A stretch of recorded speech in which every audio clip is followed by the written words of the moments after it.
अस्सलाम वालेकुम वरहमतुल्लाहि वबरकातुहू। डियर स्टूडेंट्स, आज हम क्लास 5 साइंस के चैप्टर 1 रिप्रोडक्शन इन प्लांट्स के क्वेश्चन आंसर देखेंगे।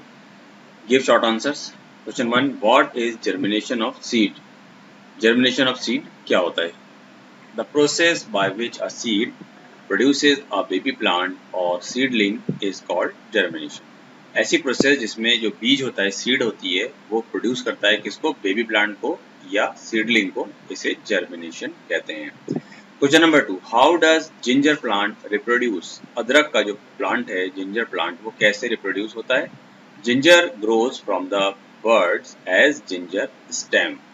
जिंजर ग्रो होती है बर्ड से, जो कि जिंजर स्टेम में, जिंजर में एक छोटी छोटी बर्ड्स होती हैं अदरक में, उसके जरिए से प्लांट ग्रो होता है। जब अदरक को जमीन में गड़ाया जाता है, उसमें छोटी छोटी सी बर्ड्स होती हैं, जैसे आलू में होती हैं, उनके जरिए से जिंजर प्रोड्यूस होता है। Right conditional conditions required for the germination of seeds. Seed germination के लिए जो कंडीशन रिक्वायर्ड हैं, क्या क्या चीज़ों की ज़रूरत है, वो बताना है हमें। For germination a seed requires, germination के लिए बीज को ज़रूरत होती है सॉइल की, soil, water, air and warmth, गर्मी, हीट की ज़रूरत होती है फ्रॉम इनसाइड, अंदर की तरफ से, फ्रॉम द सन, सन, सूरज से, through pores in the soil, जो सॉइल में जो पोर्स होते हैं, होल्स होते हैं छोटे छोटे मिट्टी में, उनके जरिए से उसको गर्मी की जरूरत होती है। Next, list 3 ways in which plants reproduce. 3 तरीके लिखिए जिससे प्लांट्स रिप्रोड्यूस होते हैं।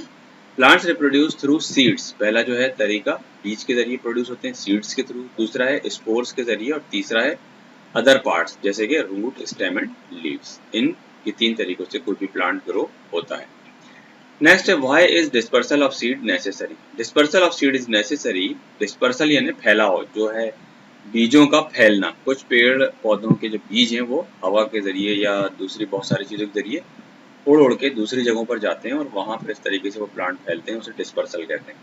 Dispersal of seed is necessary to get sufficient supply of air. जब तक बीज अगर एक ही जगह पर गिर जाएंगे और ढेर सारे पौधे उग जाएंगे तो वहां से वो प्लांट्स पैदा वहाँ अच्छे तरीके से ग्रो नहीं हो पाएंगे। इसलिए जो बीज होते हैं प्लांट्स के, वो हवा के जरिए, जैसे यहाँ पर भी लिखा है देखिए, sufficient supply of air, water, sunlight, nutrition and space to grow.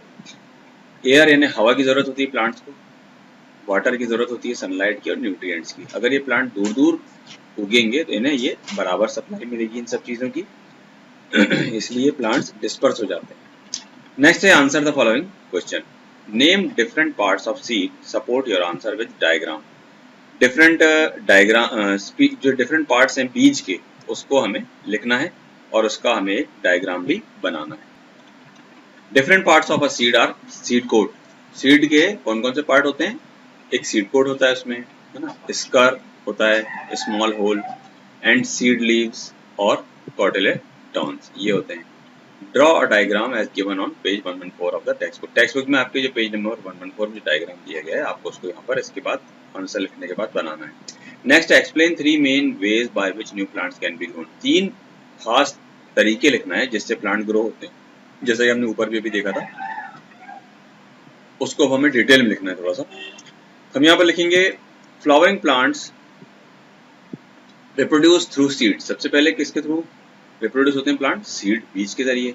Seeds are sown in the wet soil, wet soil. Seed, बीज जो है सबसे पहले बोया जाता है किसमें? वेट सॉइल में, नर्म मिट्टी में। Where they also get air, हवा वहां उसे मिलती है, अराउंड वार्मथ एंड ग्रो, और उसे गर्मी मिलती है, इस तरीके से वो ग्रो होता है। फॉर एग्जाम्पल जैसे कि wheat, rice, mango etcetera. B, फिर देखिए, non flowering plants reproduce through spores. जिन प्लांट्स में फ्लावर नहीं आते, वो प्लांट्स किसके थ्रू रिप्रोड्यूस होते हैं? स्पोर्स के थ्रू। Spores are tiny seed like structure. Spore जो होते हैं कैसे होते हैं? छोटे छोटे बीज जैसे स्ट्रक्चर होते हैं in some plants like fern, moss etcetera. They grow like seeds, वो सीड की तरह ही पैदा होते हैं, लेकिन ये बहुत ही छोटे और बारीक होते हैं, हवा में उड़ने वाले होते हैं, इधर उधर हवा में उड़कर जाते हैं।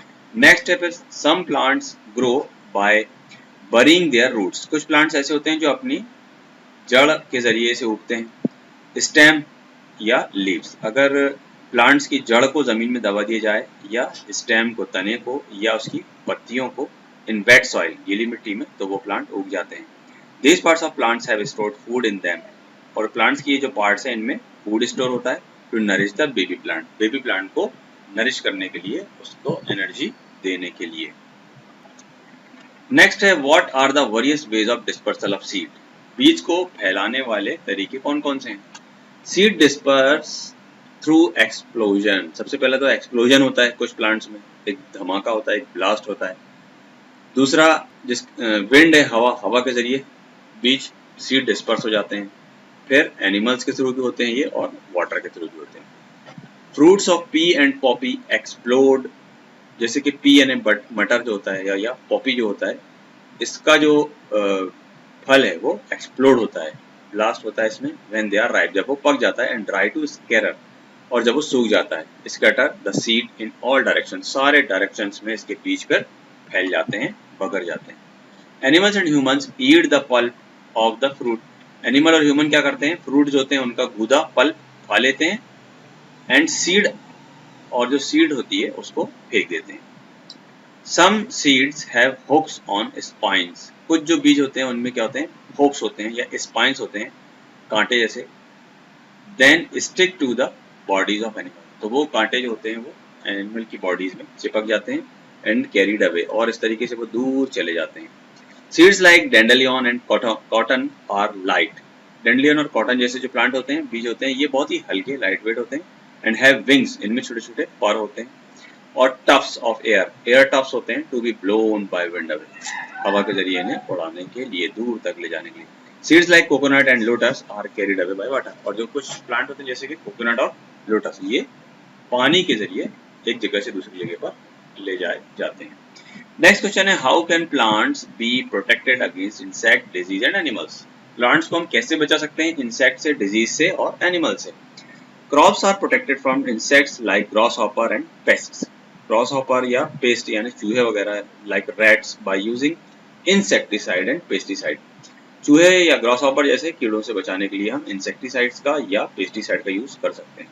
Protected from disease caused by microbes, अगर कोई डिजीज पौधों में माइक्रोब्स के जरिए हो रही है तो उसको हम फंजीसाइड स्प्रे करके उस प्लांट को हम बचा सकते हैं। प्रोटेक्टेड फ्रॉम बर्ड्स, बर्ड से कैसे बचाएंगे हम, बाय यूजिंग अ स्कैरक्रो, एक जो काग भगोड़ा खेतों में लगाया जाता है, एक पुतला लगाया जाता है, उसको लगाकर हम बर्ड से फसलों को बचा सकते हैं। And protected from grazing animals by fencing of the fields by barbed wires, और एनिमल से, जानवरों से हम कैसे बचा सकते हैं खेत को, फेंसिंग द फील्ड्स, फेंसिंग लगाकर, बाय बार्ब्ड वायर्स, नुकीले वायर की। नेक्स्ट है, नेक्स्ट क्वेश्चन है what is the difference between rabi and kharif crops, give two examples of each, rabi और खरीफ की क्रॉप्स में हमें डिफरेंस बताना है। Crops that grow in winter are called rabi crops, ऐसी फसलें जो विंटर में यानी ठंड के मौसम में उगाई जाती हैं आर कॉल्ड रबी क्रॉप्स, रबी की फसलें कहलाती हैं। फॉर एग्जांपल व्हीट, ग्राम, गेहूं, चना। Crop that grow in summer, rainy season of India, यानी जो गर्म मौसम होता है, गर्मी के बाद जो रेनी सीजन आता है उसको समर भी कह सकते हैं, आर कॉल्ड खरीफ क्रॉप्स, वो खरीफ क्रॉप्स कहलाती हैं। For example maize and rice. Hot question में देखिए question 1, why are coconut trees found in the coastal areas of certain countries, कुछ खास देशों में जो कोकोनट ट्रीज हैं वो कोस्टल एरिया में ही क्यों पाए जाते हैं। आंसर है Seeds like coconut have a fibrous outer coat. Coconut जैसे सीड में के जो खोल होता है वो बहुत ही फाइबरस होता है। It helps them to float on sea water. ये मदद करता है उनकी समुद्र के पानी में बहने के लिए। And reach distant places, और दूर दूर के प्लेस में जाने के लिए। Wherever they get ground on the coast, जहाँ पर उनको जमीन मिलती है समुद्र के किनारे, they germinate and grow, तो वहाँ पर वो जर्मिनेट होते हैं और ग्रो होते हैं। Why does a soaked seed always germinate but not a dry one?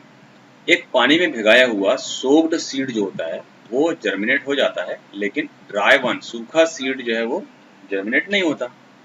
इसकी वजह यह है कि a soaked seed get water, soaked seed जो होता है पानी में भिगाया हुआ seed, वो उसको पानी मिलता है, एयर मिलती है, वार्मथ मिलती है to germinate होने के लिए।